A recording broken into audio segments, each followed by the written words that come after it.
Welcome to First Parish in Wayland. I'm Reverend Lisa Perrywood. I'm the interim minister here. And we are delighted to be hosting this evening with Toby Sackton and Stephen Lewin-Berlin. And I'm just going to offer an introduction to Toby, who's going to speak. Then I'll introduce Stephen, and he will speak. And then after that, there will be time for questions. So if you have questions, hold on to those, and we'll have those at the end. So Toby Sackton has been a lifelong movement activist in the Boston area and has lived in Lexington for 40 years. He helped found Lexington Alarm on Patriots Day 2025. That was very appropriate. He also helped found De-Ice Hanscom and has been a strategic thinker pushing Massport to use Hanscom's unique status to end large charter ice flights. Toby also works with the Habeas Project and ACLU and helped build a national website to track daily ice flights around the country for lawyers filing habeas petitions. He is also state treasurer for the Massachusetts Poor People's Campaign and president of Lexington Alarm. Welcome, Toby.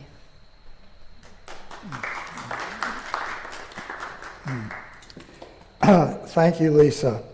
We'll have questions at the end, but I want to give an overview. So, what we're really talking about is building resistance through citizen activism. We're living in an emergency. Since the beginning of 2025, the laws and traditions that have shaped the last 100 years of our history have been violently attacked. Our press is intimidated, silenced, and economically attacked as well. We have lived through the murder of George Floyd and COVID, and the last 4 years, war, Ukraine, Gaza, and now Iran. I have been an activist since the 1960s. I took time out of college to work in Tanzania, and I fell in love with the people there and the African culture. The thought of American bombs dropping on Vietnamese villages, no different in function and feeling than the villages in Tanzania, made me enraged. After 2 years, all I wanted to do was get back to the U.S. to fight against the war. It was 1968. The movement saved me. Yes, I was angry, but I found people I could trust and be with. Suddenly, I did not feel alone. Whether working on an anti-war GI coffee house at Fort Hood in Texas, or writing for the Old Mole, an underground paper in Cambridge, or organizing the Harvard strike, I was surrounded by people I knew and trusted. To this day, those bonds remain. At our 50-year SDS reunion in 2018, during Trump's first term, we shared our experience and thoughts, instantly regaining the rapport that we had from that time. Later, despite being active, I lost that sense of connection. There was no longer the movement, just a series of campaigns and periods of less activism in between. When the war in Ukraine started, I was glued to the news every day. Gaza was worse. I have family in Israel and believe deeply in the cause of Palestinian equality and justice. Every morning, I read the English language Haaretz for war news.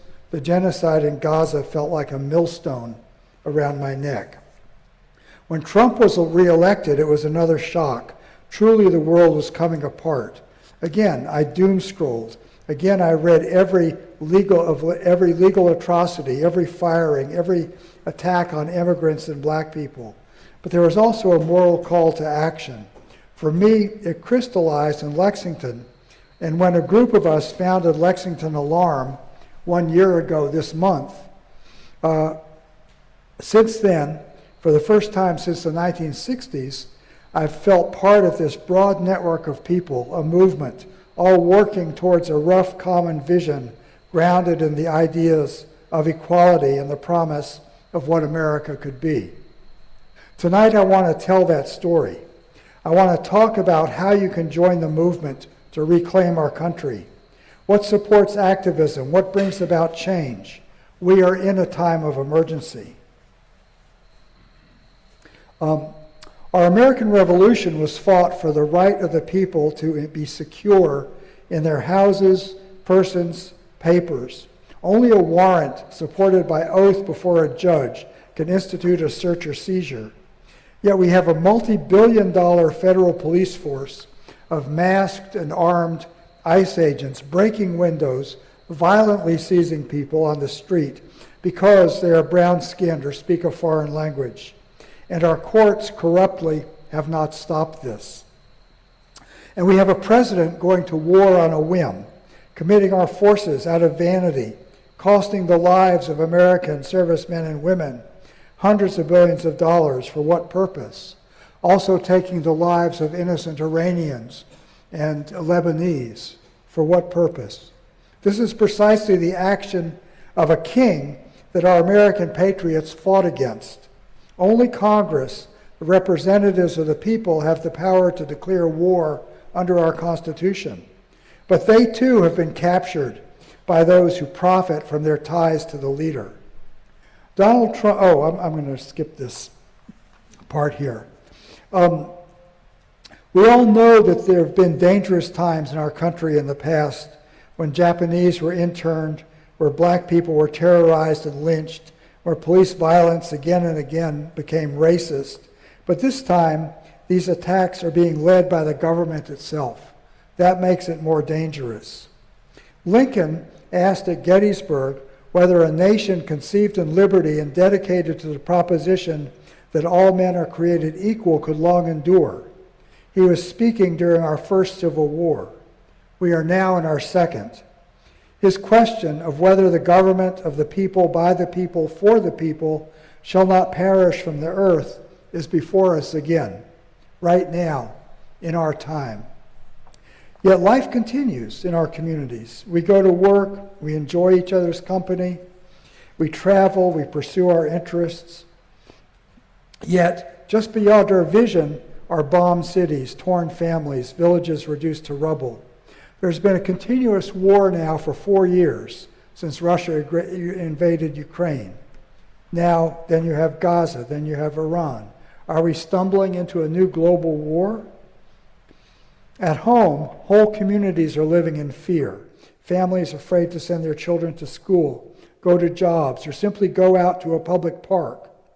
How has this Jim Crow type of terror from the South after the Civil War metastasized to present-day communities here in Massachusetts?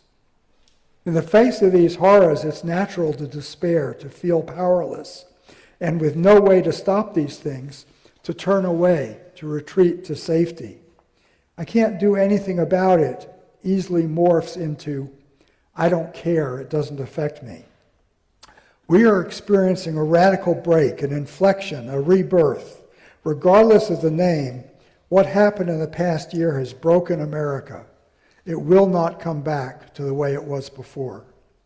That is a very hard thing to accept. We can't simply repair our global alliances. We can't restore trust in vaccines and public health. We can't simply create the just immigration system that we should have done years ago. We can't rebuild a robust free press when our press is subsumed to the billionaire corporate ambitions of people like Elon Musk, Jeff Bezos, and Larry Ellison.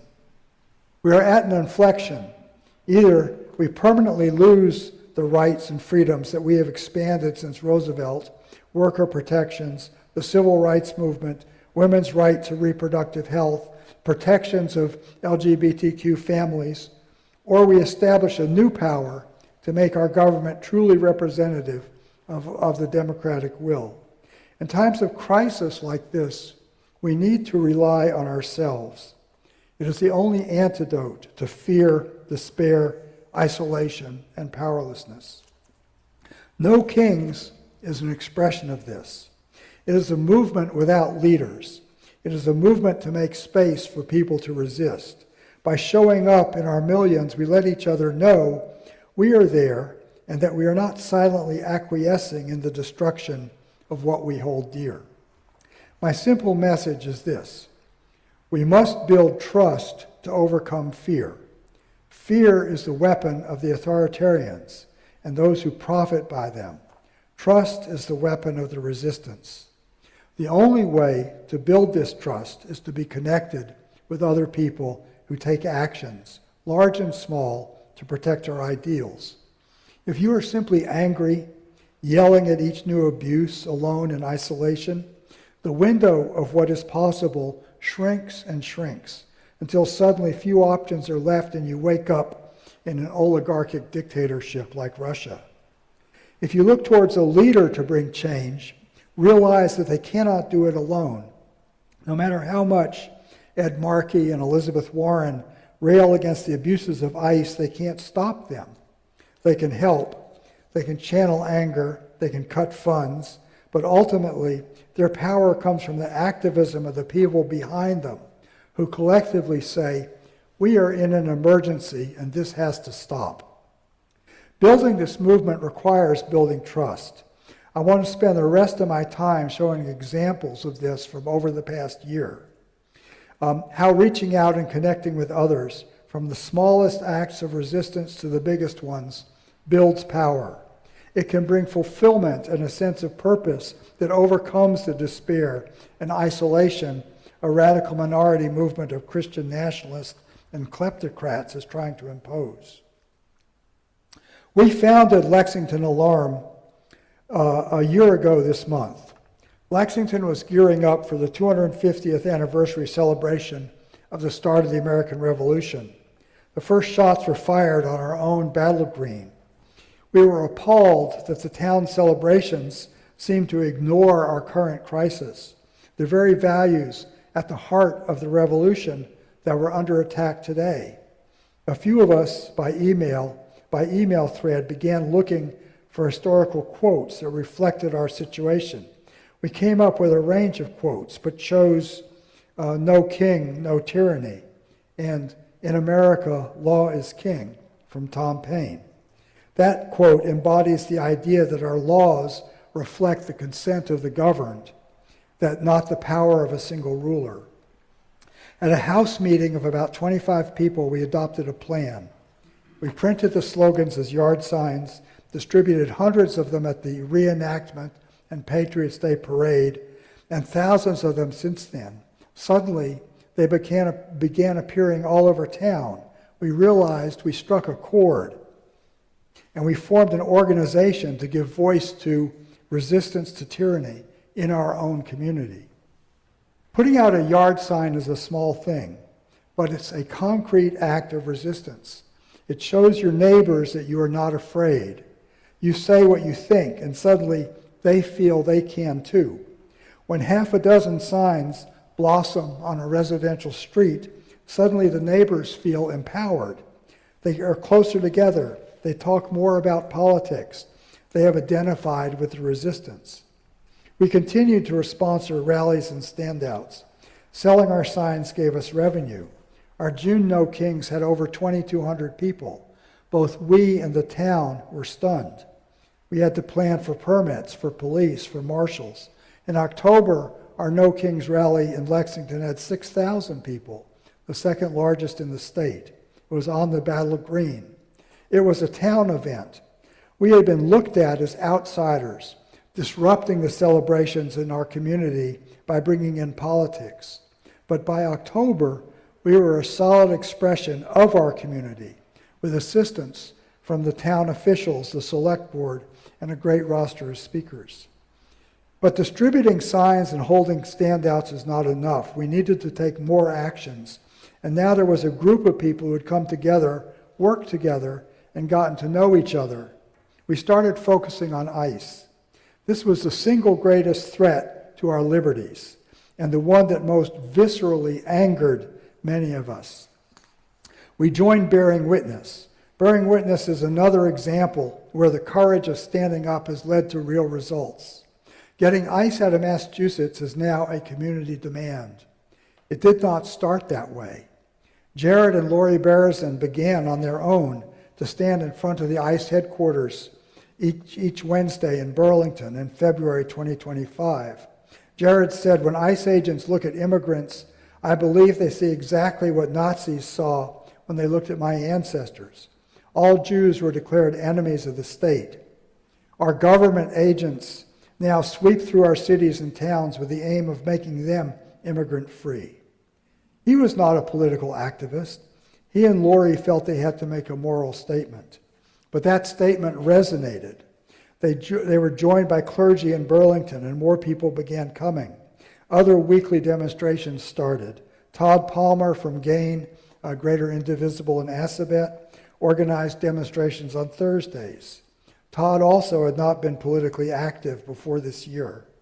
Then Boston activists with No Fear Street Theater organized demonstrations on Mall Road on Saturdays.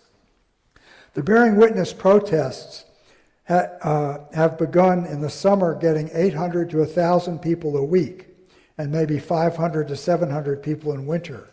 It became the networking and gathering spot for the resistance, drawing in people from all over the state. We participated each week with Lexington Alarm tables together with the Burlington group Burn. Hundreds of people got to know each other from showing up there week after week. Out of Bearing Witness came our ICE task force of Lexington Alarm. But this group was not just Lexington. We have people from Arlington, Concord, Burlington, Woburn, other towns. Initially, our focus was on helping Burlington research the landlord of ICE, Robert Murray, and assist the town in efforts to shut down detention there because it's in violation of their building codes. It's an office building. There's supposed to be no overnight detention. But ICE began cramming as many as 50 people at a time during surges into small holding cells with no beds, 24-hour lights, concrete floors and benches, no food facilities, a single toilet in the center of the cell with a camera focused on it. These intolerable conditions persist today. When Robert Murray rebuffed the town's effort at inspection and to enforce the building code, Burns started bi-weekly demonstrations at the Cafe Escadrille, also owned by him in Burlington. We also began to focus on Hanscom Airfield, bordering the towns of Lexington, Lincoln, Bedford, and Concord. Why had Massport allowed it to become the ICE deportation gateway from New England? Hanscom is a small regional airport restricted to planes with 60 seats. It shares space with the Air Force Base, though the airport operation is entirely civilian. Yet it is the major hub for ICE charters of 737s, 150 to 180 seat planes. Last year, there were 126 of these ICE flights, deporting more than 6,000 people. Many of these people were Massachusetts residents who had due process rights to a bond hearing, to challenge their detention, the right to see a lawyer, all being deliberately denied by ICE. In fact, ICE terrorizes detainees deliberately to prevent them from getting legal access to support, to encourage their despair, and to make them sign voluntary deportation agreements, regardless of their valid claims to remain in the United States. Rapidly shipping people out through Hanscom is the linchpin of this strategy. In October, Marcia, who's here from Concord Indivisible, myself and others, we decided to start a Bearing Witness-style weekly demonstration at the Rotary entrance to Hanscom Field in Bedford. We gather every Friday from 1:30 to 3, with shorter times in the winter. As we began focusing on Hanscom, we came in contact with people monitoring and photographing each ICE flight, and with a national effort called Ground ICE, which works with Human Rights First to document ICE flights and deportation activities around the country. Our goal is to force Massport to stop these flights. Massport denied responsibility or even knowledge. We used a Freedom of Information Act request that showed they did have knowledge of ICE charter flights departing Hanscom, and they were not sharing this information with the Hanscom Advisory Commission, despite the Hanscom Commission having the legal authority and directly asking them. Lexington Alarm and our coalition partners launched a letter-writing campaign to Massport, the board of directors there, and the Governor Healy. Over 2,300 letters and emails have been sent so far, demanding Massport and the governor shut down these flights. We also reached out to the Globe, and we helped them document one of these deportation flights in real time, alerting the reporter and the photographer and getting the photograph for the Globe from a publicly accessible vantage point near the airport. The governor's office took note. The day before the story published in mid-December, after they had been contacted by Laura Grimaldi, Governor Healy issued her first letter demanding a halt to ICE flights. We also were then asked to meet with the governor's staff to bring them up to speed on the Hanscom issue and help them find a path forward. At that meeting, we discussed the habeas project, where lawyers file habeas petitions to the federal court requiring detainees not be transferred out of state before getting their court hearings. A key element of habeas is establishing jurisdiction. The petition must be filed in the state where the person is physically located. Suddenly, monitoring ICE charters at Hanscom became critical because once a detainee was whisked out of Massachusetts jurisdiction, the petition had to be filed in the less friendly court. Out of this need, we created a real-time web-based system for lawyers to track flights at Hanscom. But we also got connected to the network of airport watchers around the country, where lawyers in other states have the same issue. In February, we rolled out our National Habeas Flight Watch, a real-time tool that tracks every domestic ICE flight from the cities where detainees are seized to the major ICE prisons in Florida, Louisiana, Texas, and Arizona. Now there's a trusted network of people around the country who trust each other, although we know each other only by signal handles, but we're all engaged in this work of monitoring ICE flights. But let's get back to New England. The Advisory Commission got an offer from a human rights lawyer to speak on this, to work on this pro bono, and she has now filed 2 briefs to Massport's legal team demand they explain why they won't halt the flights. They've also held direct meetings with Massport. At the same time, the governor has monitored these meetings and continued to look for other legal ways to stop these flights. Now we have some legislative interest as well from Jamie Eldridge and possibly the opportunity to enter something about this in the PROTECT Act. By starting these standouts at Hanscom Field to demand an end to these ICE deportation flights, it's made it into a statewide issue. So, what is the courage here? It's the people standing at the Hanscom Rotary every week being photographed by ICE as they hold their signs. It is a retired engineer, never political in his life, standing up to Mass State Police, telling him he can't photograph ICE planes at Hanscom, which he has every public right to do. And it's the secret network of airport watchers feeling confident enough that they can begin to go to the press and tell their story, as they are doing now in Minneapolis and Washington, D.C. These people all found their courage and strength through the networks of trust and mutual cooperation that were developed. Such courage exists in us all. It just needs the right support structure and an abundance of trust to be activated. These acts of courage reverberate. They become the skeleton that builds the resistance. Now, Robert Murray, the Burlington landlord who owns the ICE building, has resisted all town efforts to engage with him and to enforce the building codes. He has local friends on the police force. They've been actively trying to smother these demonstrations. The Burlington police got the Burlington Mall to ban parking, and when the issue went up to the national level, Simon Properties sided with Trump and agreed that no ICE protesters would be allowed on their property. The rest of District Ave is owned by a Newton company called National Development, a $6.5 billion real estate company. They own the land on which the ICE demonstrations take place. Their Burlington office began an aggressive towing campaign against any protester who parked in any lot on District Ave, at the same time allowing ICE vehicles to park on their property. Jared and Lori Beresin felt this was unfair and immoral. They planned a demonstration at the headquarters of National Development. Some in the bearing witness community were fearful. They felt calling attention to this would cause the company to kick everybody off their property. They did not recognize that these demonstrations had required statewide power as protest against ICE. But then something special happened. National Development wanted to talk. They did not want the reputational risk of being identified with ICE in Massachusetts. They agreed ICE vehicles parked in their lots would be subject to towing just like anybody else.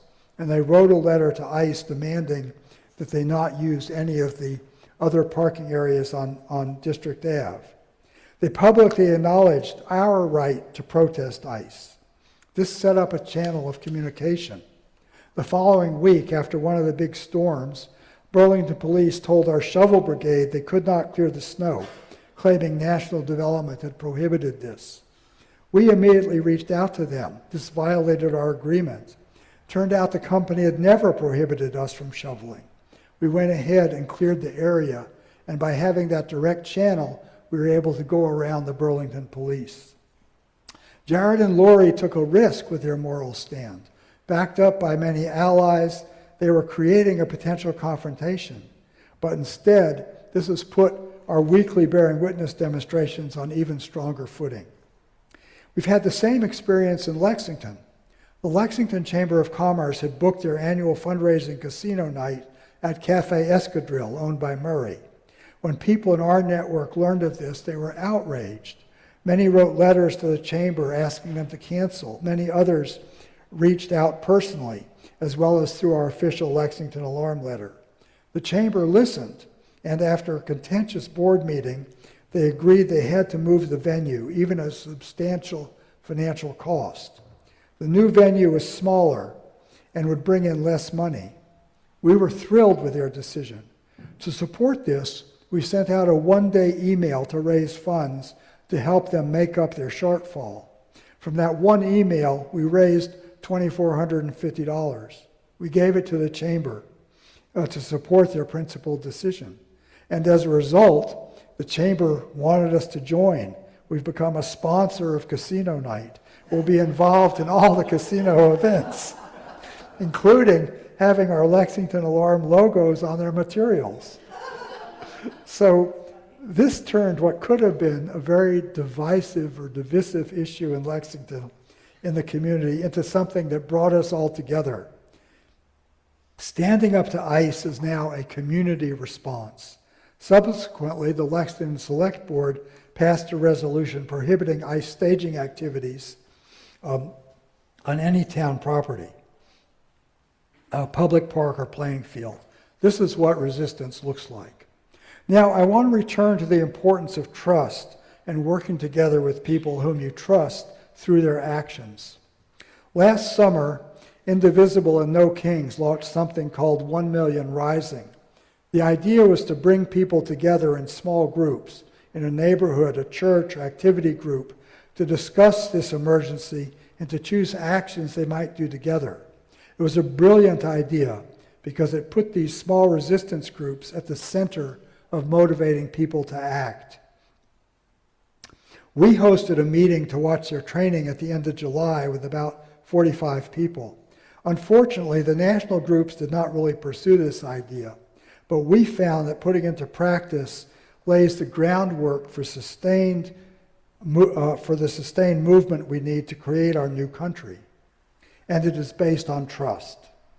We tried this in Lexington with these small groups of resistance. These are circles of 8 or 10 people that have the courage and companionship we need to resist together. They're designed to be safe spaces where we can name our fears and despair without judgment. Listening builds trust. Trust prevents isolation and despair, and trust fuels action and resistance. In our neighborhood in Lexington, we had one such group. We went around the room and discussed our reactions to the first 6 months of the regime. One engineer at Lincoln Lab told of their new employee manual that had stripped out all references to diversity and inclusion. Management said they had to do that to keep their Pentagon contracts. It created an uproar. This person resigned. Another talked about losing their NIH grants. Another of the chilling effect the attack on universities had on MIT. Like the proverbial blind exploration of the elephant Each story of personal experience helped us understand the reality of what was happening. Then we developed some small actions, bringing immigrants are welcome here signs to local businesses, developing a spotlight slogan system to project onto buildings. This group did not continue, but the sense of solidarity and trust in their neighborhood has continued. I can call on these people anytime, and I do. Our second attempt was at Fallen Church, which I'm a member of, at one of 2 UU churches in Lexington. This time it really took root. Our concept was to practice sacred listening. Each person speaks their feelings in turn. There's no judgment, no corrections, no admonishments. The feelings might be powerlessness, anger, despair, hurt, or some small success, like finding houses for an Afghani family or being energized by a local action. Then the group discusses actions, not necessarily as a whole, but what can be done in 2s and 3s. The idea is that action cannot happen alone. When you have a trusted companion to do something with you, it's much more likely to happen. Over a couple of months, the group gravitated towards LUCE, the Immigration Justice Network of Mass. LUCE is not, luckily Steve is going to talk about LUCE after me, and in my opinion, LUCE is one of the most fantastic organizations that we have in Massachusetts resistance. LUCE is not only responsible for ICE Watch, alerting and filming ICE activities that threaten our communities. It also does Court Watch, has a big mutual aid program, has a hotline to verify ICE actions and avoid rumors, and takes on many other tasks. As I said, Steve will be talking a little bit about this tonight. It's an amazing organization. To join LUCE, we had to go through an intake process, which included being vetted one-on-one to know that you personally were comfortable working in an immigrant-led organization and willing to commit to their leadership and values, and to understand not to impose your own perspective, consciously or not, on a community that perhaps was different than yours. Then members of our group went through various trainings and chose the type of activities individuals felt comfortable doing. Some trained for ICE Watch, some for mutual aid, some for phone and technical support. In the process, we met other people and expanded and strengthened our trust network. This experience, repeated again and again in neighborhoods, workplaces, interest groups, churches, wherever people gather in social spaces, this lays the building blocks for real resistance. We create safe spaces with people, some of whom we might know. We confront these feelings of loss and despair, and we don't shy away from reality, and we build trust. And with building trust comes action. These aren't talking groups, they're action groups. But talking is the necessary foundation. In this fight, we must be honest with ourselves. We are not going back to what was before. Too many of our leaders still think that restoring alliances, rebuilding institutions, winning back the House, the Senate, the presidency, though phenomenal, will be enough. It won't. Our institutions did not collapse because of Trump. They collapsed because they were not strong enough to withstand him. A new Voting Rights Act will be struck down by this Supreme Court. The media that has capitulated will not suddenly find its spine. The law firms that made cowardly deals will not undo them. The global alliances destroyed will not magically spring back into being. What we are fighting for is not restoration. It is a birth, a country of all of us, immigrant and native-born alike, equal not by accident of birth, but by our shared belief in human rights and liberty. The same beliefs that are in our own Declaration of Independence, still unredeemed after 250 years. The same spirit of Langston Hughes in his poem, Let America Be America Again. A country where we provide every person the framework to live free from exploitation, impoverishment, coercion. The leaders who will matter in this struggle are not the ones managing the incremental gains. They are the ones with a vision, building power community by community, neighborhood by neighborhood, through exactly the kind of circles of trust I have been describing tonight. This is what resistance movements look like. This is why in our Fallen group, somebody said with wonder, "We are in an army now." At Gettysburg, in the midst of the war, Lincoln said, "This nation shall have a new birth of freedom, and that government of the people, by the people, and for the people shall not perish from this earth." This is our great task. It is up to us to organize our activism with the necessary strength of vision to fight our own civil war, and to know that when we come through this time, once again, Lincoln's question must be answered. Will we let our freedoms perish from this earth? The leaders who emerge in this struggle will be those who recognize these stakes, who are willing to build the power not just to resist today, but as we will next week with No King's Day, but also to build the future we want, community by community, state by state, until we force the government to be responsive to our popular will and once again derive its legitimate authority from consent of the governed. All of us, equal, reflecting in modern terms the values our revolutionary ancestors embodied when they stood up to tyranny in April of 1775, and to say no person, not even a king, is above the law. Thank you.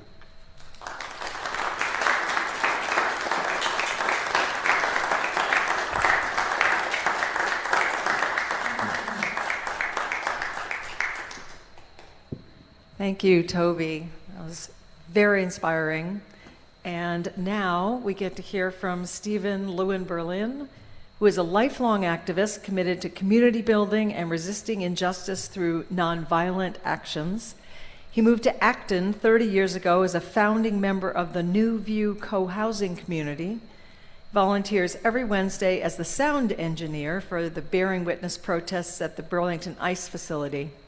And Stephen is a local hub lead for LUCE, a Massachusetts-wide rapid response network that supports immigrants and opposes ICE activity throughout the state. He trains volunteers to participate in LUCE activities and is an active LUCE verifier who responds to hotline calls to track and record regional ICE activity. Welcome, Stephen. Thank you. So as a lifelong activist, I want to start out by saying I'm not one of the ones who gets a weekly paycheck for my activism. I don't think I've seen a nickel for the work I've done in that domain. I have deep respect for the work that Toby's talking about and what Lexington Alarm has done. And although we didn't really coordinate our talks, I'm going to hit on many of the same points, but perhaps from a slightly different perspective. I will talk about LUCE and focus on that, but I also want to talk about some other activities that I and others have been involved in. But first, for a little bit of history, and as Toby did, I'm going to back up a little bit. I want to pose the question, does citizen activism really work? How do we know? How do we measure the impact of that? One of the frequent comments I hear from folks when I describe local activism and local activities can be summed up as, this feels hopeless.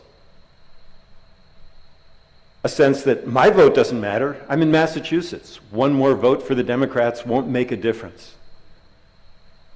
My actions won't change anything. And the things that we see coming down from around the country are overwhelming. So I'm here to argue that citizen action does make a difference. The actions of the government itself makes that clear. For example, our current president is obsessed with crowd size. Why? He understands that populist support is a key to gaining and maintaining power. This isn't just his ego, although without a question that plays a part in it. But it's an understanding of the power that large movements have, the power that people have. DHS officials and agents make it clear that they're compiling a database of what they call domestic terrorists. Those are people like me, like Toby, like all of you, who see something they think is wrong and stand up to protest it. These are people protesting illegal, immoral, and unconstitutional behaviors. And this has been happening, these databases, these compilations, for at least 75 years, ever since the collection of dossiers in the McCarthy era, and the FBI files on anti-war and civil rights activists back in the 60s, even in the 50s. They wouldn't invest these vast sums of money investigating the public and compiling databases if they didn't fear that those people had power and had influence. Perhaps you've heard the 3.5% rule. Harvard professor and political scientist Erica Chenoweth has published articles discussing the premise that no government can withstand a challenge of 3.5% of the population mobilized against it. Her research shows that this claim is largely true over dozens, even hundreds of examples throughout history. Though there have been a few historical exceptions, it's not, like everything, a hard and fast rule. I won't repeat the details of the research, although it is fascinating to read about, but there are a few key points I want to highlight. First, this is in reference to nonviolent resistance specifically. And I'll talk more about nonviolence in a moment and how that plays into the work that we do. Second, this is descriptive, not prescriptive. In other words, just getting 3.5% of the population to stand up isn't the point. Instead, the 3.5% of the population being active is a marker for a much larger level of broad dissent and concern. And third, the 3.5%, which is, we're not going to count it down to the penny, down to the each baby brought to a protest, is what's called peak participation. That is, a count of people who are participating at one time in a single action, be it a protest or a boycott or a moment in time. But I think it's important to recognize that the activities we're talking about today, that Toby and I both discuss, are part of that, what I call the momentum buildup. How do we reach enough people who are unhappy enough to show that kind of 3.5% dissent and concern? We haven't hit 3.5% yet, but I think the work that we're doing as we build momentum also has immediate, direct, and positive impact on at-risk communities, at vulnerable populations, and in building the kind of trust and organizational work that we need in order to continue to resist the horrors that we're seeing out in the world right now. So as an activist, I've been committed to nonviolent direct action for, well, over 50 years, starting with, similarly, going to protests against the Vietnam War in the 60s.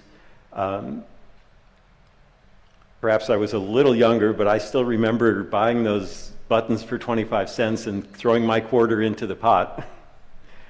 And continuing through a variety of activities. I was involved in some civil rights activities, anti-nuclear power organizing. I was part of a coalition of 1,414 people arrested at the Seabrook nuclear power plant in 1977. And that's when I became a trainer to help people understand how to go out into the field and face arrest, do civil disobedience when we saw something that we felt needed to be addressed. There's still questions about whether nuclear power is a good or a bad solution environmentally, but when 3 Mile Island had a partial meltdown in Pennsylvania 2 years later, we were convinced that we were on the moral side of the argument. While it's sometimes hard to see the direct impact of the work we do, I can point to real positive change that's emerged. I'm not saying we vanquished the undercurrents of racism, of toxic masculinity and white supremacy that are foundational components of our history and culture, I'm afraid that would be the work of generations, not of decades. We didn't achieve all of our goals, but when I consider just a few examples, like the reduction in greenhouse gas emissions that came from out of the environmental movements, the election of a black president that emerged from many of the civil rights activities that we did, the national acceptance of gay marriage, and even the fact that, believe it or not, women used to need their husband's permission to apply for a credit card. So there's been change. We did make progress, and that progress wasn't just through legislation. It was through direct citizen action in all of these cases that led to a change in public perception and public policy. So that brings me to today, the current state of the world and the work we're doing now. I believe that we're facing an astounding backlash precisely because we were successful. White supremacy culture, never eradicated, started running scared. Losing power and influence is frightening. Fear is a powerful motivating force. The current authoritarian regime has leveraged that fear to gain power. Sometimes referred to as the doctrine of replacement theory, they claim that others are taking your jobs, your college admission slots, indeed, your safety on the street. Immigrants have once again become the scapegoats of this messaging. I could enumerate hundreds of documented violations of the rights of immigrants, including inhumane captivity, as Toby was discussing, refusal of medical treatment, deaths in detention due both to medical neglect and literally outright murder. But the focus of my talk today is not to describe the horror, but to talk about how to find effective responses. I have to believe that the murder of Renee Good and Alex Preddy, two white U.S. citizens in Middle America in Minnesota, was not just an accidental result of poor training of ICE agents.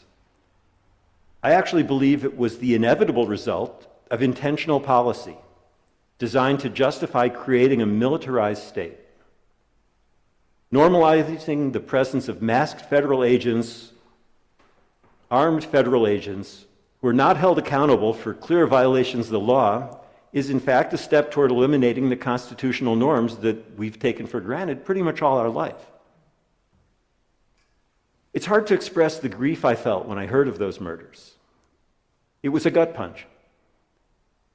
It could have been me. It could have been the people I work with every day out on the street facing ICE agents.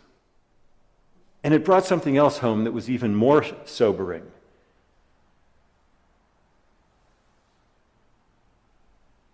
It gave me real visceral empathy for the fear that immigrants feel when they walk out of their house and see a masked agent there, because it's their families and their communities who are threatened and who are dying, literally. I think the government wanted us to respond violently and was poised to use that as an excuse to ramp up these abhorrent activities. And now they threaten to station armed and masked ICE agents at polling places. They claim this is to prevent fraud that is documented to simply not exist. But in fact, it's a tactic to intimidate people from voting. I'm immensely proud of the activists around the country who stuck to nonviolent principles, who organized to document and denounce the horror of these raids and detentions without responding with violence. Nonviolence. It's a misleading term. It defines what I see as a positive choice in terms of a negative, the lack of violence. Violence is a certain type of power. Guns, fists, bombs, threats, intimidation, language. We aren't going to win this fight by being more violent. They will always have more guns. They'll always have more money.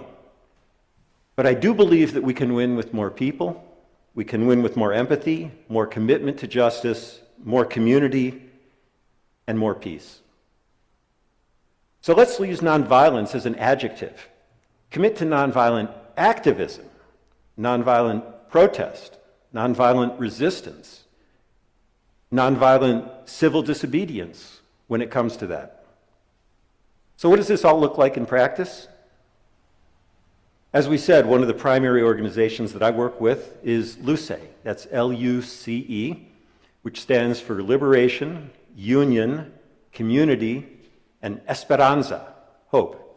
It's a multicultural, multilingual organization which is founded by and supported by the immigrant community. We take our lead from the immigrant community. We're trying to support the immigrants. This is not about me being a hero. It's about me recognizing that I have privilege that I can use to help somebody else who's at risk, who's being threatened, who's being scapegoated, who is at risk of being murdered. Originally founded as a statewide hotline to identify and document ICE activity throughout Massachusetts, LUCE has become a leading force in documenting ICE. It's one of the only statewide organizations in the country. And as Toby referenced, and I'll talk more about the many different aspects of work that LUCE has come to do. As a LUCE verifier, I've observed and documented ICE detentions locally in Acton, where I live. I've stood nose to nose with masked ICE agents, armed agents, who are literally kidnapping neighbors in my town, and they're yelling, screaming at me, demanding that I leave because I'm interfering with federal operations. It was scary. It's not an easy thing to do. It's not something I would invite everybody to do if you're not comfortable doing it. But it's also what I train people to understand and be ready to face. And I maintain my constitutional right to record their actions. At the time, there was a toddler watching his father being taken away through the window of an apartment building. It was heartbreaking. And after the detention, our LUCE team helped relocate the children with a neighbor into a safer place and called the wife to come take care of the family. I've trained LUCE members in how to identify ICE, what our rights are on the street, how to document, and I've raised myself, and with our local hub, we're organized in small hubs. Again, building trust, as Toby was referring to, is a key piece of what we try to do. We have small hubs, and that does two things. It gives us a sense of security, knowledge of each other, and trust. It also means that we're never more than 15 or 20 minutes away when we get a hotline call almost anywhere in the States saying, there's a vehicle that looks like ICE. We get an alert, and we can have people out on the street in minutes.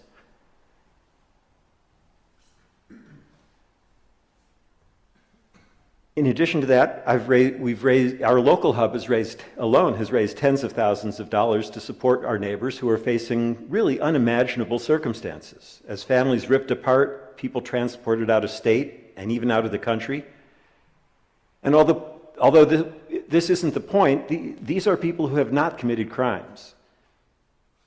These are people who have not been given access to due process, not given access to legal support. They don't get a phone call. They don't get read their rights. They get thrown into a van, hauled into the detention center in the basement of an office building, and then flown away as quickly as possible to separate them from their families, from their neighbors, from their support systems. And that's not accidental. That's intentional. That's intimidation designed to encourage them and their families and neighbors and partners to leave the country, to flee because it isn't safe. And they're not wrong. They're not safe, and that's something that we are working hard to try to help address.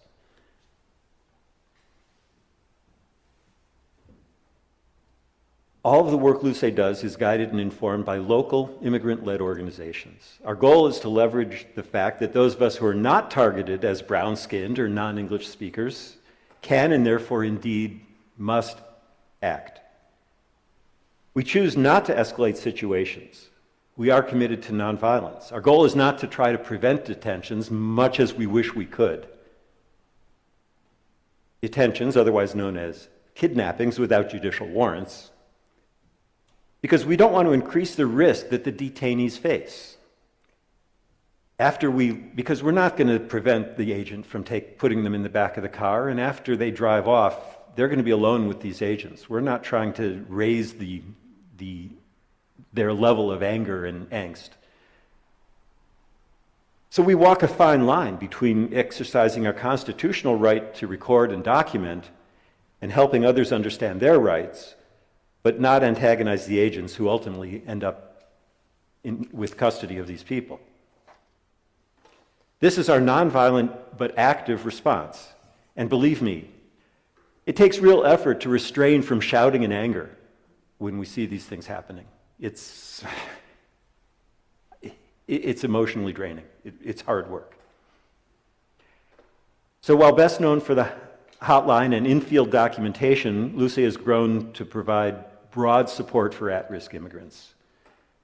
We welcome volunteers, any of you, anyone else who can respond as a verifier to go out into the field, but there are a lot of other support roles. We raise funds for bonds, legal aid, supporting families who need financial support. We have volunteers who accompany immigrants to hearings. We deliver food, supplies to people who are afraid to leave home. We offer Know Your Rights trainings. After there's been activity, and sometimes even before, we canvass businesses and neighborhoods to give people tools to cope with that activity, to give them support if needed, to help businesses understand what rights they have if their customers or their employees are being threatened. We work with local groups to warn neighbors when ICE has been spotted. So if people are at risk, need to stay inside somewhere, they have a little bit of a heads up.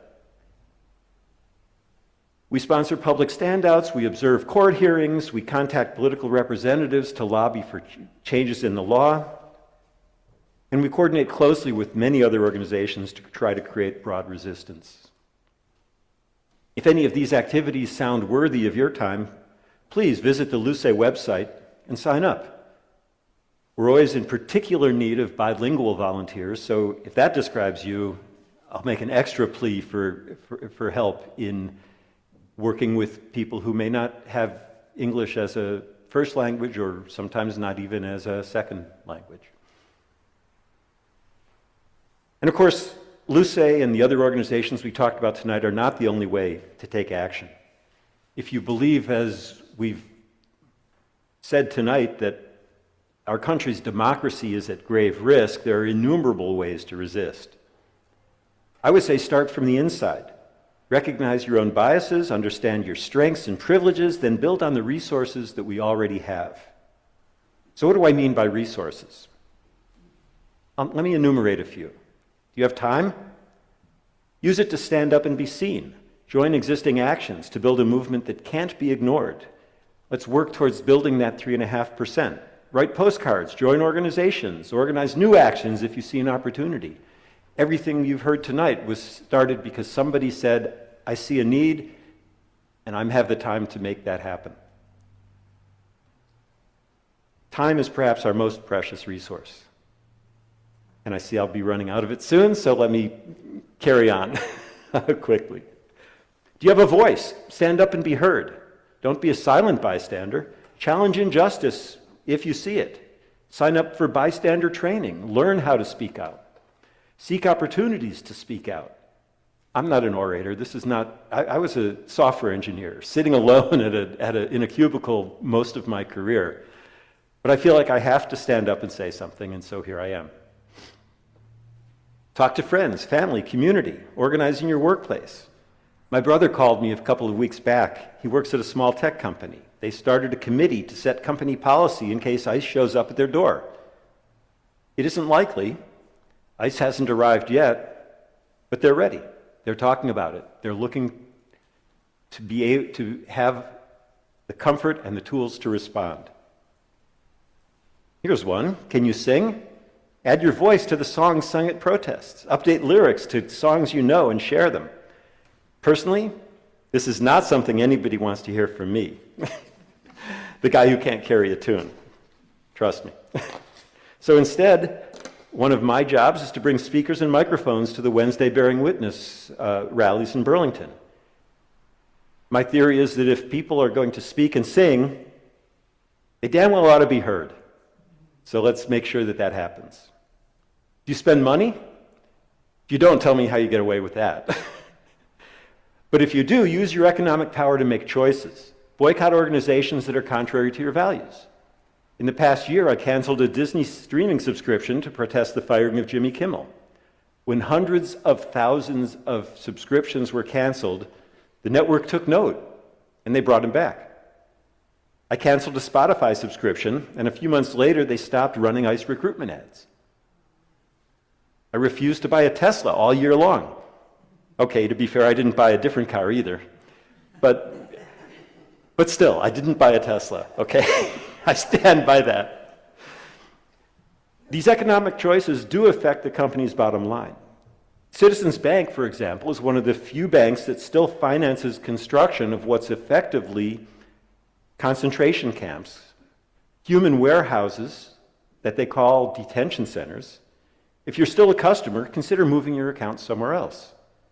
And most of all, if you cancel that bank account or that streaming service or any place else you do business, be sure to tell them exactly why. They need to know that what they're doing is affecting their bottom line. So if you don't spend money, then you probably have some money. Donate some of it to the groups that are organizing for change. Donate to legal defense funds for immigrants. Donate to mutual aid funds. Donate to bond funds to bring detainees back from wherever they're being held. And consider investments, too.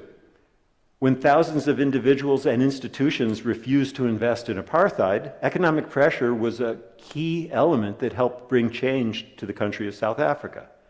We need to use all of the tools we have at our disposal to create change.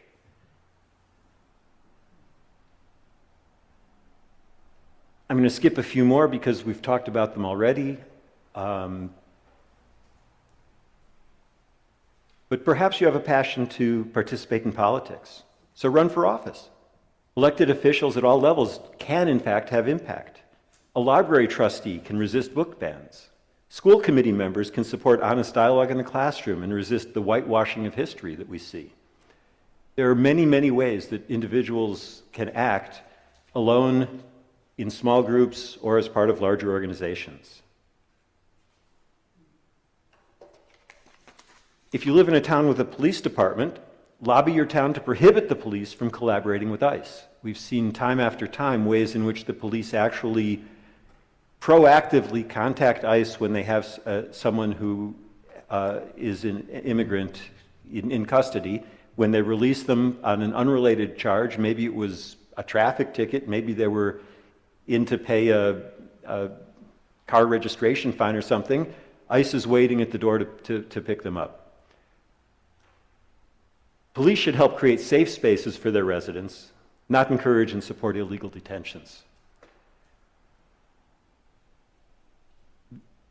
Does your town contract for flock cameras? Flock cameras are used to do things like identify gunshots, but in fact they've become a big surveillance problem.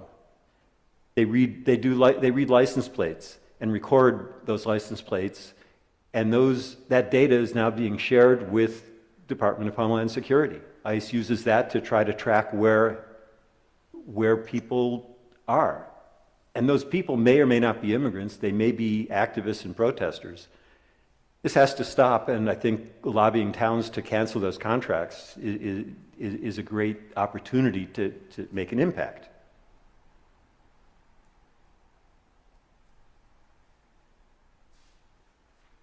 Remember, and again, echoing what Toby said, none of us are working on this alone. Every Wednesday I go to the Bearing Witness action at the Burlington ICE facility. One more body in the crowd isn't what makes the difference. But it makes a difference to me. The energy I get from being part of a community struggling to make change is energizing and uplifting. And the impact of this work can emerge in surprising ways. Today I read something on the Bearing Witness social media page written by one of the regular attendees. She said, "Today I stopped to join an overpass protest when I was driving in North Carolina.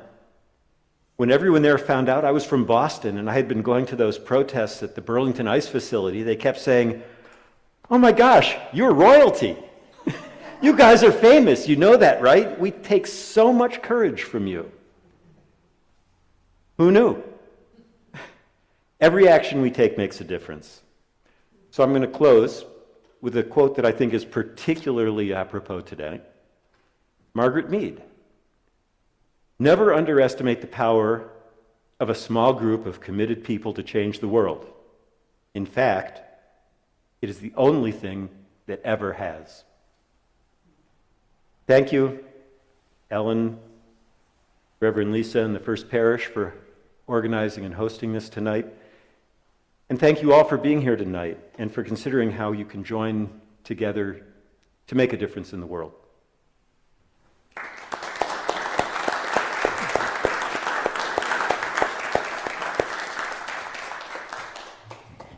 Thank you, Stephen. And now we do have time for Just stand up here. some. You can stand up here. More questions. Yeah, go ahead. Oh, Well, I can still talk while she's doing that. We have time for some questions. If you have a question, raise your hand. I'll bring the microphone to you. If there are questions on the Zoom, wave at me back there, and we'll go to those questions.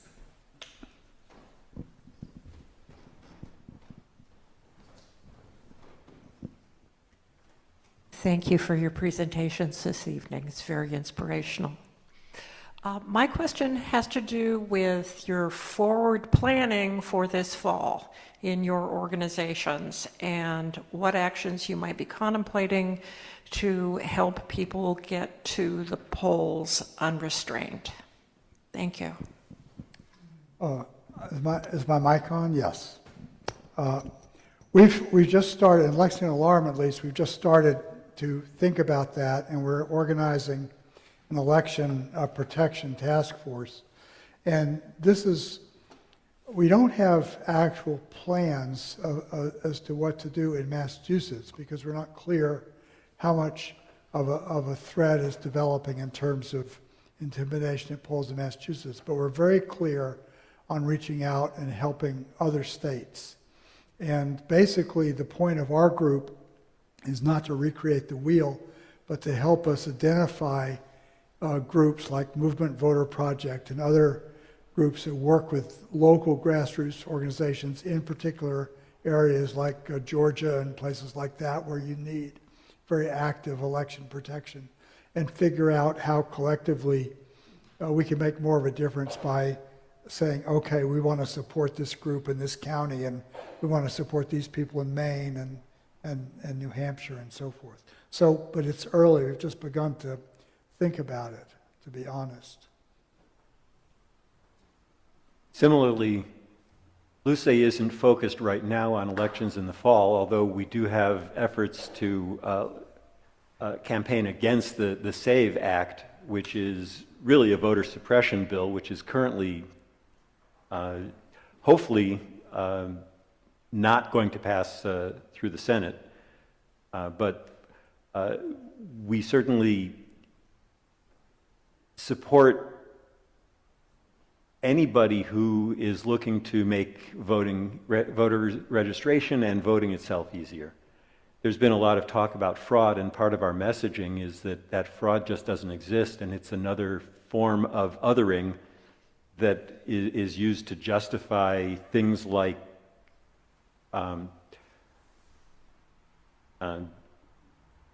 militia patrolling at polling places.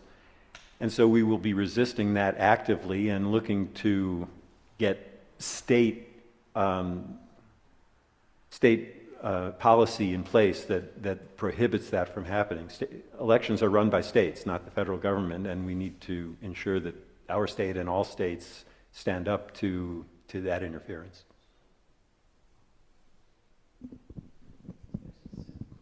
Other questions?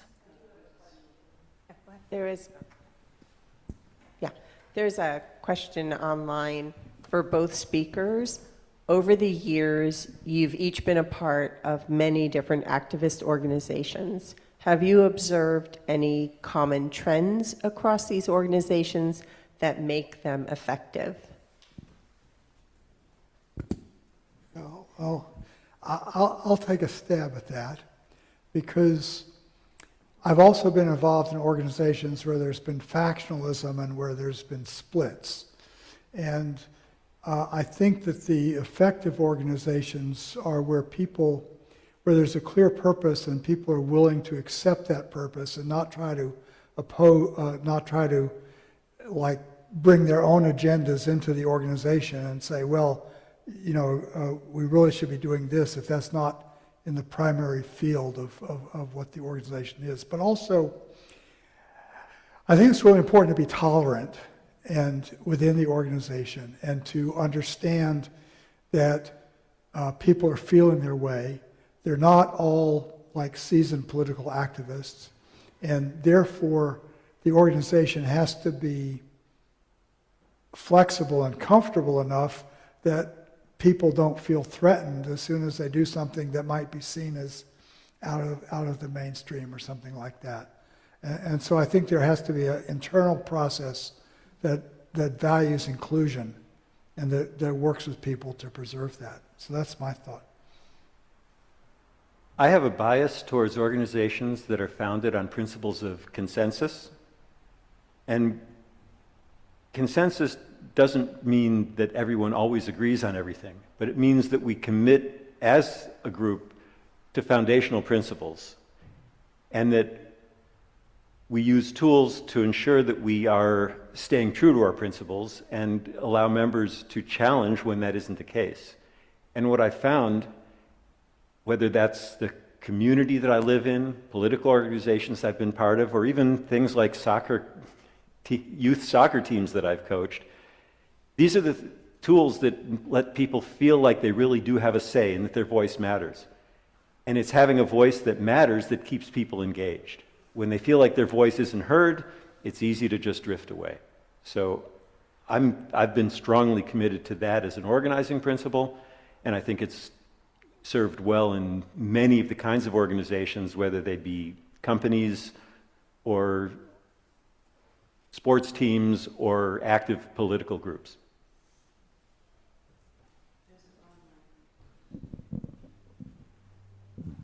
I have two very simple practical questions. One is to get the poster. How do you go about doing that? And the second is, I've thought about going to the Burlington, but I've been dissuaded because I've heard about the parking issue and all that, and I wonder, kind of in a practical sense, what do you recommend about how to park if you want to attend? What? So I'll speak to the second, which is we've actually organized, the Bearing Witness crew has organized shuttles from town parking areas that are not risky at all, and we have volunteers driving people back and forth between the protest site and those parking areas. So arrive a little bit early. Many people still do park in places like the mall. If you're not carrying a protest sign and you're on the far side and you enter a store, you're probably safe, but I'm not guaranteeing it. There's also, there are protests in Burlington every day of the week. There's a protest Monday, Tuesday, Wednesday, Thursday, and Saturday. Right. Right. So those are much smaller, and yeah, there's a playground about a mile away. There's the Kohl's store seems to be safe, but it's a little easier to navigate on those other days than Wednesday because there's many fewer people. And I just don't want to forget the sign. Anybody can get these signs at lexingtonalarm.org. It's our website, and there's a I have online another store. online question. Go ahead. If I could go first. Online? Yeah.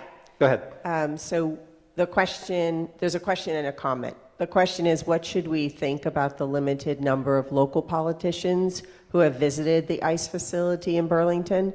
More pressure needed, ? And their comment was, go to a cafe, get a receipt, and park there. So let me speak to both of those.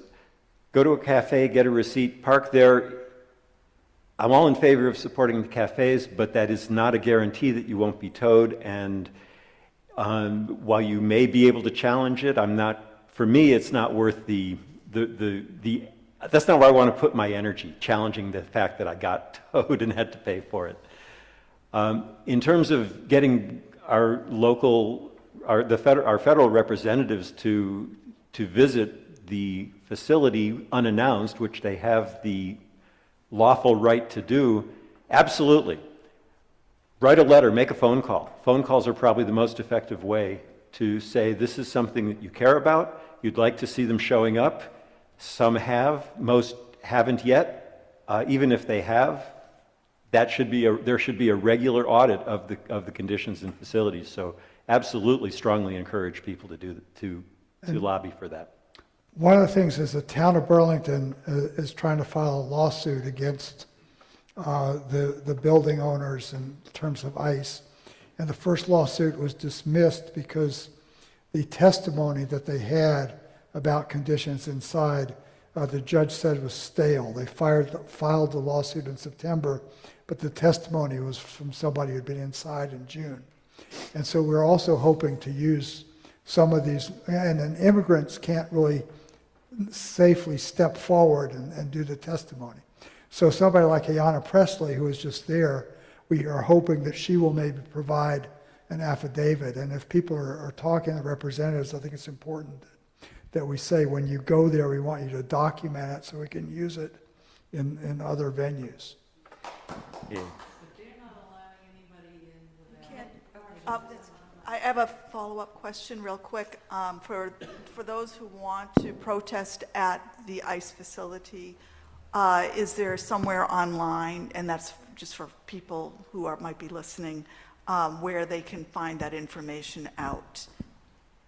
There is a bearing witness, I believe it's Bearing Witness NE, Bearing Witness New England. .org. BearingWitnessNE.org. That is a good entry point to the various other resources that talk about what's happening when, where, parking.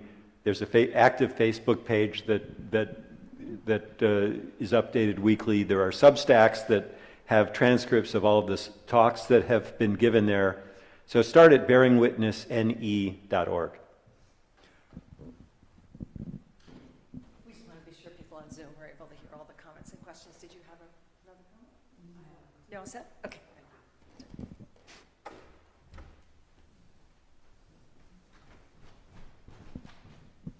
I have questions, but I'm going to start with a comment. And I think another really effective form of activism is striking up conversations. Just saying to random people in stores or whatever, oh yeah, how are you doing? Oh, how can anybody be doing great these days? Or mentioning you go to protests. So we have a relationship with our ophthalmologist because of this, and he provides service to immigrants. They were afraid about ICE coming. We were able to give them the ICE block information when it was still available. But he works all the time. He's not aware that there are 8 protests a week in this area against ICE. And same thing with somebody who works in a copy shop who's Brazilian but American citizen, who goes to a church, a Brazilian church, and had no idea that there were all these protests. So I think just striking up conversation and getting the word out can be really effective. And you can do that many times a day. I agree.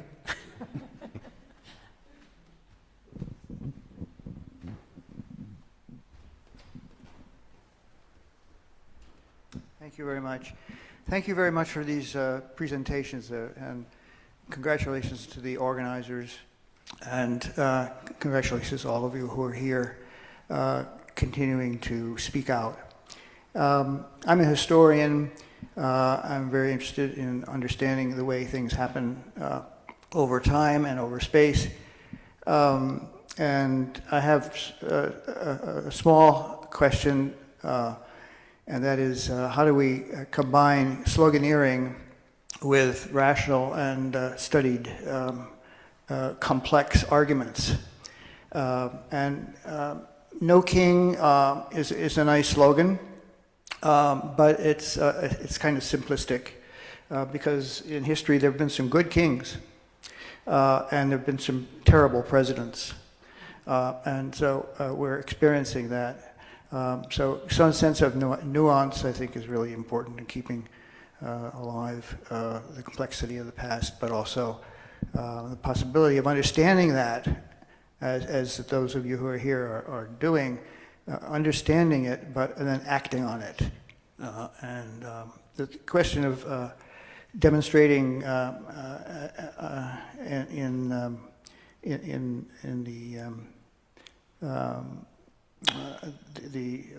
we were just talking about the in Burlington, yeah. We've been attending those quite religiously for several months now, and yeah, there are ways of doing it safely. I think you don't need to really be that worried about it if you follow a few suggestions about how to essentially normalize your participation. I just want to say, I always park in the mall at Burlington and walk through one of the stores and go to the protest. And if the security ever asks me where I park, I tell them I parked at the AMC. And how are they going to know? I always carry a shopping bag. Right. So before you take that microphone away, I'd like to turn that question back around. Obviously, the full text of the Constitution doesn't make a very compelling sign to carry to a protest.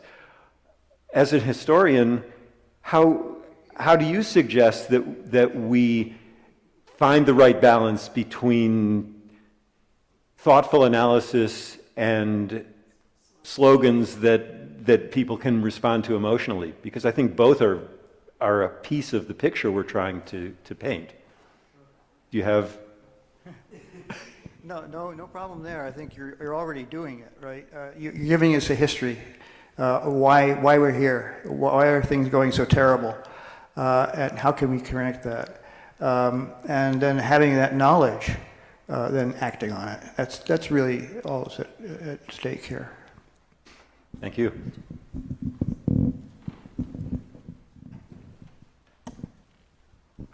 First of all, I'd just like to say thank you for modeling behavior that is very important at this time. So we really appreciate what you're trying to get across to all of us. I have a practical question first, and that is, I'm with Indivisible Waltham. We would very much like to have folks like you come and speak. So are you both available, and if so, how can we get that contact information? After No Kings, this week is kind of slammed. But definitely Waltham, because Waltham, first of all, there's Fueza in Waltham. There's a very active group, like you say, and there's been a lot of activity on the Waltham Common and so forth, and would very much like to work more closely as a neighboring town, so we should talk. Great. Definitely. And likewise, this is not what I expected to be doing in my retirement, but here I am. I'm happy to, if you think what I say is useful for people to hear, I'm happy to go out and say it. I will, with one small caveat, and that is that my son is getting married in a few weeks in Costa Rica, and so for the next few weeks, my focus is there. I think we have a crowd that would really react very positively to you two speaking. And then as a follow-up to the group, I'm working very hard with some folks in Waltham on the boycott citizens. So I am an example of someone who has stopped banking at Citizens. If you have accounts there, you can go to boycottcitizens.org and find a lot of information And it's a challenge to get rid of all your accounts and all your bill pays, but it's a process that's very much needed to happen. So please boycott citizens.org, and we in Waltham, you can come the first Saturday of every month. We're going to be out in front of the Main Street Citizens Bank. Also at that website, you'll find in your own local communities people who are organizing as well. So.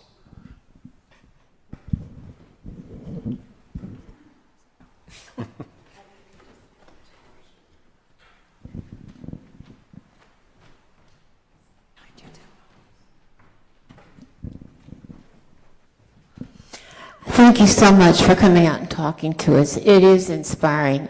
And you're so right about taking energy and courage from each other. It's the spark. If anything is going to save us, that may be it.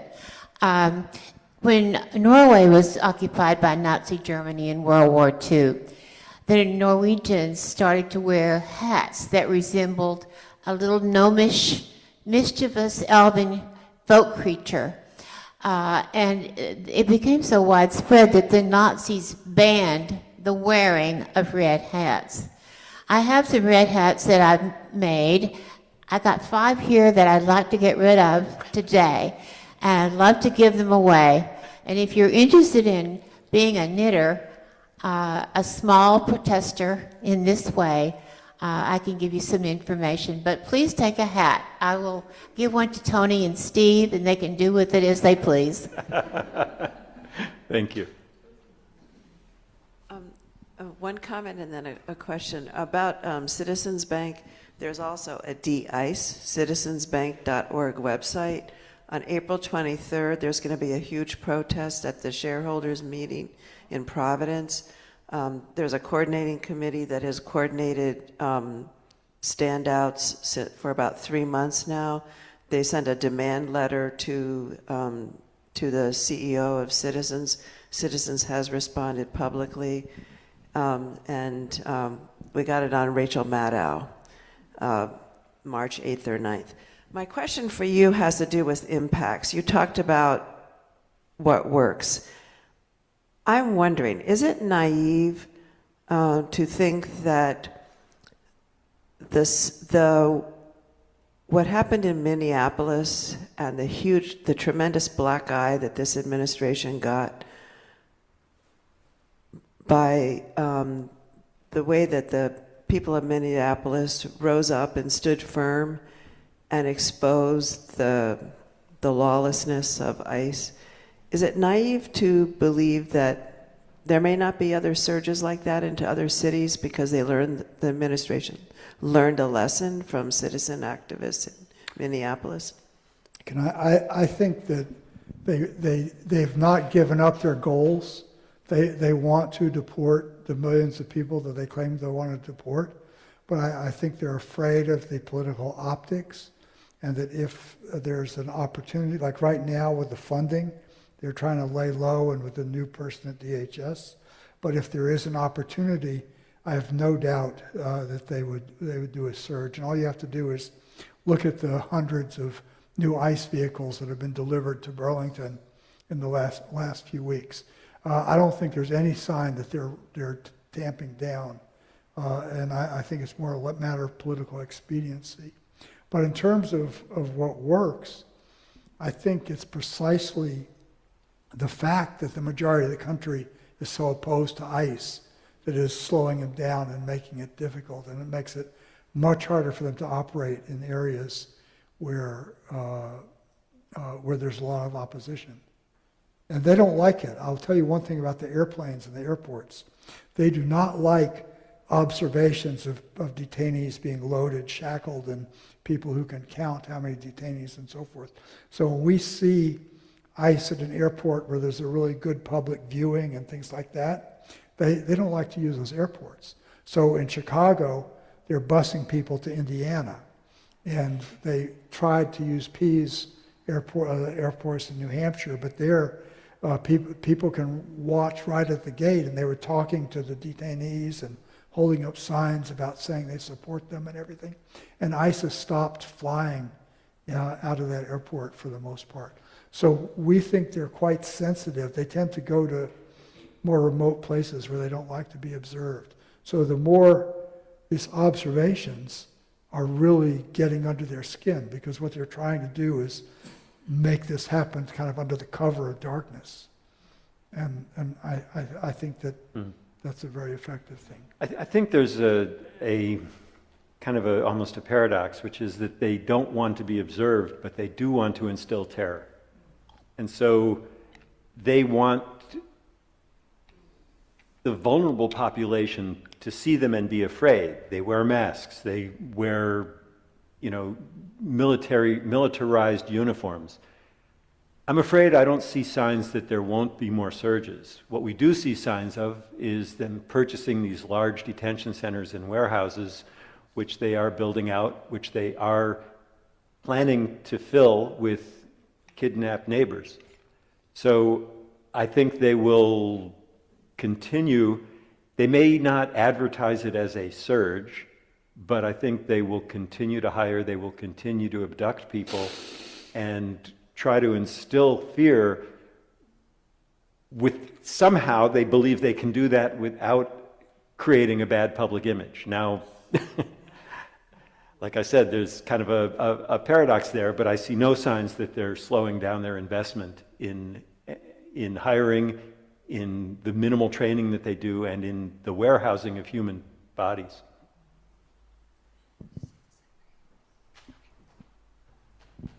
I think it's important that the world sees Americans protesting. Unfortunately, the media isn't reporting it very well. They can only they report the no kings, but not for the prominence that it deserves. But internationally, the more we have to protest so that the world doesn't say that the Americans are complicit.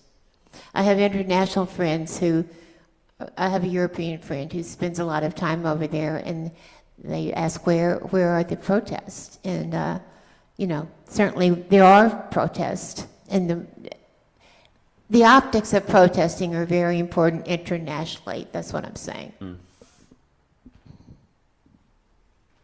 All right. Well, thank you both so much. And thank you so much to Ellen and Penny and your whole organizing team for making this event happen. And please, let's give one more appreciation. Thank you. And I did want to say, in case you're curious, I think there were 37 people watching on Zoom. So 25, 30 here, and it was a very good turnout. So thank you again. Thank you.